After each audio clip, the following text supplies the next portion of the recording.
నమస్తే, welcome to our channel. Tollywood young and energetic hero Bellamkonda Srinivas పెళ్లి వార్తలు ఇప్పుడు ఫిల్మ్ నగర్ లో హాట్ టాపిక్ గా మారాయి.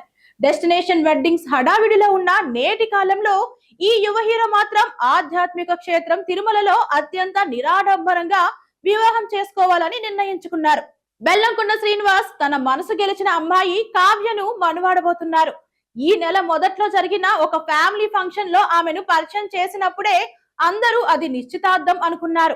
కానీ అది కేవలం ఇరు కుటుంబాలు కలుసుకున్న సందర్భం మాత్రమేనని ఆయన క్లారిటీ ఇచ్చారు. ఇక ఇప్పుడు పెళ్లికి సంబంధించిన కీలక తేదీలు బయటకు వచ్చాయి. ఏప్రిల్ 5న హైదరాబాద్ లో బెల్లంకొండ శ్రీనివాస్ కావ్యాల నిశ్చితార్థం ఘనంగా జరగనుంది.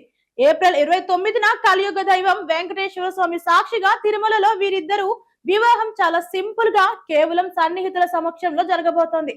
మే 1న హైదరాబాద్ లో టాలీవుడ్ ప్రముఖులు, రాజకీయ నాయకుల కోసం భారీ రిసెప్షన్ ఏర్పాటు చేయనున్నారు. బెల్లంకొండ సాయి శ్రీనివాస్ పెళ్లి చేసుకోబోయే కావ్యారెడ్డికి సినిమా ఇండస్ట్రీతో ఎలాంటి పరిచయం లేదు, సంబంధం కూడా లేదు. కావ్యారెడ్డి తాత గతంలో జడ్జిగా పనిచేశారు. ఆమె తండ్రి ఓ లాయర్ అని తెలిసింది. ఇవి ఇవాల్టి అప్డేట్స్. మరిన్ని అప్డేట్స్ కోసం మన ఛానల్ ని సబ్స్క్రైబ్ చేసుకోండి. మన వీడియో కనుక నచ్చినట్లయితే లైక్ చేసి షేర్ చేయండి. Thank you.